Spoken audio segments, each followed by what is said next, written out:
couple of days ago, I graded every single SEC quarterback, and you guys liked the video, so now I'm going to do it for another conference, and we're going to move over to the Big Ten. We're obviously going to be talking about all 14 starting quarterbacks, go through who they are, how their seasons have gone, and then I'm going to give them a grade based on their performance. But before we get started, we're just over 4,000 subscribers away from 100K, so be sure to help me out by hitting that subscribe button, leave a like if you want to support today's video, turn on notifications so you never miss when I upload, and let me know what player, team, topic, or situation I can cover next. Now, let's grade some Big Ten quarterbacks.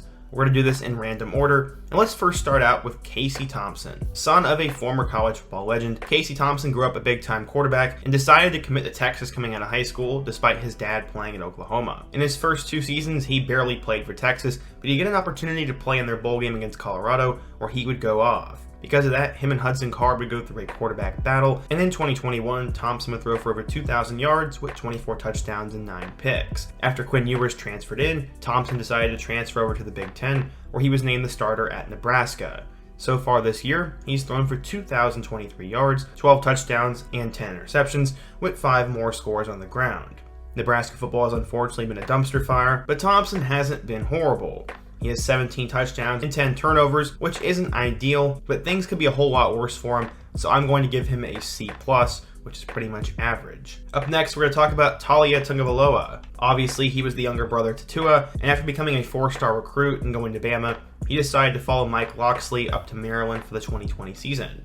He won the starting job, where as a true freshman, he threw for over 1,000 yards with 7 touchdowns and 7 interceptions. Turnovers were a problem for him, but he would fix that in 2021. He threw for nearly 4,000 yards with 26 scores and 11 touchdowns and led the Terrapins to a bowl game. Going into 2022, expectations were high for Talia, and so far he has been solid. He's thrown for 2,100 yards with 14 touchdowns and 6 picks. He's also missed a little bit of time due to injury, and while the guy does make a lot of highlight throws, I think there's a lot of areas he could improve in, but overall Maryland has had a pretty decent season, so I'm going to give him a B-.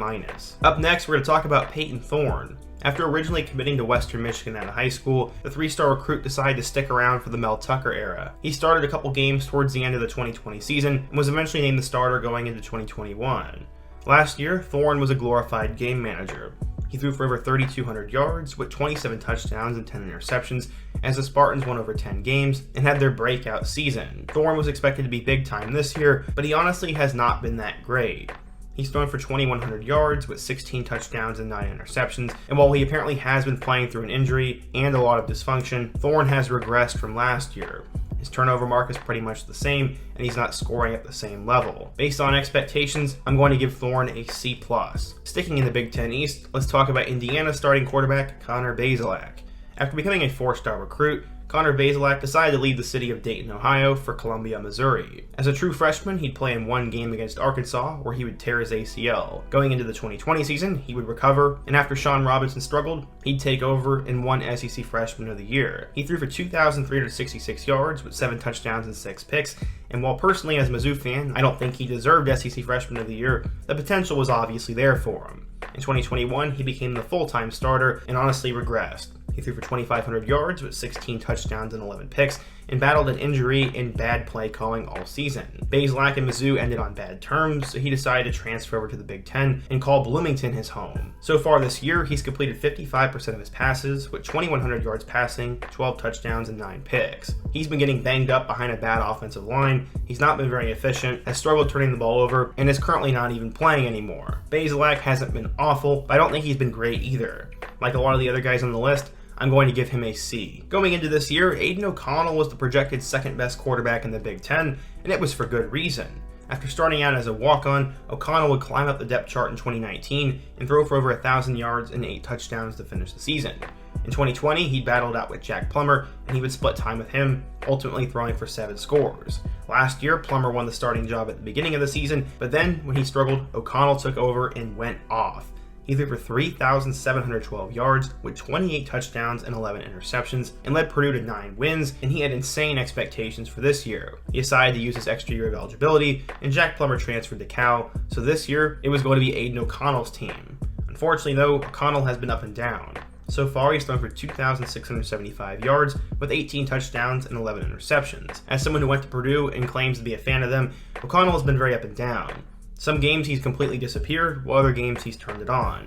He also missed the Florida Atlantic game due to injury, and based on expectation, O'Connell could be doing a lot better, but honestly his numbers aren't that bad, so right now we're going to give him a B. But right now, if he can win his last 2 games and Iowa loses one, he'll have a chance to go to the Big Ten championship, which is exactly what Purdue fans wanted, so O'Connell could finish the year strong and maybe make an NFL roster as well. Speaking of Iowa, let's go ahead and talk about Spencer Petrus. Coming out of the state of California, Petrus put up big numbers as a senior, but was originally headed to Oregon State. After flipping to Iowa, he'd spend his first 2 years on the bench before he would start in 2020. Going into that season, there was a scout who compared him to John Elway, and I famously put that on a thumbnail, and that video has not aged well. Petrus threw for 9 touchdowns and 5 picks, but did win a lot of games for Iowa in 2020. Coming back in 2021, Petrus was expected to get better, but he didn't. He threw for 1,800 yards with 10 touchdowns and 9 picks. Iowa still made the Big Ten championship, but it wasn't because of Petrus. This year, for a while, he was historically bad. He's thrown for 1,500 yards with 5 touchdowns and 5 picks, and had a historically low QBR the first few games. While Iowa has been winning more games, Petrus's play has not really gotten any better, and honestly, it's hard to give him anything more than a D. I'm not sure how he hasn't been benched at this point, but as long as Iowa keeps winning, I guess they're going to keep giving him the ball. We now have another extra year guy in Tanner Morgan. Is it just me, or has Tanner Morgan been there for 100 years? Well, he's been starting for 5 years. He threw for 1,400 yards as a freshman, and then had his best career season as a sophomore in 2019. The Gophers broke out, and he ended up throwing for 3,200 yards with 30 touchdowns and 7 picks. Ever since then, though, he has regressed tremendously. He threw for 1,300 yards with 7 touchdowns and 5 picks in 2020, 2,000 yards with 10 touchdowns and 9 picks last year, and so far this year has 1,300 yards with 7 touchdowns and 5 picks. Currently, he is battling an injury, but Morgan has gotten worse every year since 2019, and my goodness, PJ Fleck needs to move on. They're currently grooming a 4-star quarterback behind him, but I'm sick and tired of the Tanner Morgan era, and it'd be one thing if he was playing really well this year, but he's not. I give Morgan a D for this season, and finally next year we'll get to see a new quarterback run out for the Gophers. Speaking of another guy who has been starting for a long time, let's go ahead and talk about Sean Clifford. After becoming a 4-star recruit in high school, Clifford took over in 2019 and had a pretty decent season. He threw for 2,654 yards with 23 touchdowns and 7 picks and led Penn State to a big-time season. In 2020, he was not great as he got benched towards the end of the year for Will Levis and only threw for 1,800 yards with 16 touchdowns and 9 picks. 2021, he would return as a starter, where he threw for a career-high 3,000 yards and had 21 touchdowns and 8 interceptions. Unfortunately, Penn State trailed off towards the end of the year, and many were hoping that highly regarded freshman Drew Allar would take over this year. Except, nope, it has been the Sean Clifford show once again, as this year he's thrown for 2,100 yards, 17 touchdowns, and 7 interceptions. He had a great game against Purdue, but once again, when it matters most, a lot of these extra year quarterbacks crumble under the pressure, and he blew it against Ohio State and took away from Penn State's ultimate goal of winning the Big Ten. At some point, coaches need to play the other quarterbacks on the roster and quit going with all the 25-year-olds, but I guess a lot of these Big Ten teams will never learn. Clifford hasn't been awful this year, but he also hasn't been great. I'm going to give him a C+. As you can tell through the video so far, there haven't been many quarterbacks who have actually lived up or played better than expectations. This guy, though, is one of the rare exceptions, and that's Tommy DeVito. After becoming a 4-star recruit from the state of California, Tommy DeVito was supposed to take over for Eric Dungey in 2019 and lead Syracuse into their next era. He threw for 2,300 yards and 19 touchdowns, but Syracuse had a disappointing season. In 2020 and 2021, he struggled and was eventually benched in favor of Garrett Schrader. Looking for a new opportunity to play, he decided to transfer over to Illinois, who had just lost their starting quarterback Brandon Peters. DeVito won the starting job, and so far this year has thrown for 2,083 yards with 15 touchdowns and 3 interceptions. He's been a perfect game manager for Brett Bielema's offense, has a high completion percentage at 70%, doesn't turn the ball over, has been winning games, and compared to very low expectations, has exceeded them. He's the first player on this list that I'm actually going to give a good grade to, as I give him an A-. Congrats to DeVito, you've saved your career. Coming out of high school, Ryan Helenski was a big deal. He had offers from many big-time programs around the country, but decided to go to South Carolina. After Jake Bentley went down early in the year, Helenski would take over, throwing for 2,357 yards and 11 touchdowns. Unfortunately, he was benched in favor of Colin Hill and lost the job to Luke Doty in 2020 and decided to transfer. He became the starter last year for Northwestern, but after putting up 978 yards and 3 touchdowns with 4 picks, he was benched. This year, he won the starting job again, where he had a good Week 0 game against Nebraska, but Northwestern has completely crumbled since then, losing 9 straight games and he's thrown for 1,600 yards with 6 touchdowns and 7 picks, and Brendan Sullivan's now playing more than he has. Helenski had low expectations going into this year, but right now I'm going to give him a D-. Graham Mertz was expected to be the best quarterback in Wisconsin history after he blew up in the Kansas City area. He had offers from many big-time programs, but decided to stick it out with Wisconsin. In 2019, he had backup Jack Cohn before he'd have an insane performance in Week 1 against Illinois in 2020. Unfortunately, though, he did not finish the season strong, as he finished with 1,200 yards, 9 touchdowns, and 5 picks. Going into 2021, things were expected to get better for him, but they only got worse. He threw 10 touchdowns compared to 11 interceptions, and many were wondering if he was going to be the biggest quarterback bust in school history. So far in 2022, though, Mertz has actually been a little bit better. He's thrown for 1,800 yards with 18 touchdowns and 8 interceptions. He's already almost doubled his touchdowns, has cut down on the turnovers, and has had moments of brilliance. While I'm not going to give Graham Mertz a high grade, he is slowly looking better, and for that reason I'm going to give him a B-. Rutgers has been a mess at the quarterback position. They had Evan Simon, a 6th-year guy in Noah Vedral, and then a highly regarded redshirt freshman in Gavin Wimsatt. All 3 of them have had opportunities to play this year, but Evan Simon has had the most opportunities. After throwing for 145 yards and a pick last year, he started multiple games this year, throwing for 740 yards with 4 touchdowns and 6 picks. I really don't have that much to say about this, as the Rutgers passing offense has just not been able to get going. Simon has more turnovers than touchdowns, doesn't even have 1,000 yards, and it seems that none of these 3 guys really even want the job. Simon gets a D+. You could argue I saved the best 2 for last, as we're first going to talk about J.J. McCarthy. After becoming a 5-star recruit at Nazareth Academy in Chicago, McCarthy would transfer down to IMG for his senior season before he would commit to Michigan.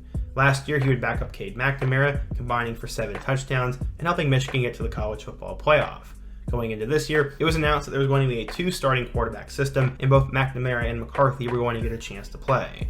After McNamara put up a lackluster game, McCarthy has since taken over and ran with the job. So far in the season, he has 1,700 passing yards with 14 touchdowns and 2 interceptions, and also has 3 scores on the ground. While McCarthy is not quite there yet, he's showing immense potential, is not turning the ball over, has Michigan undefeated, and has been very efficient. As I said, he's not taking over the college football world by any means, but the potential is clearly there. For that, I'm going to give him a B+. Last but not least, we get to CJ Stroud. Coming out of the state of California, Stroud was originally just a 3-star recruit, but after blowing up at the Elite 11 camp, scouts began to notice him more and eventually bumped him up to a 5-star.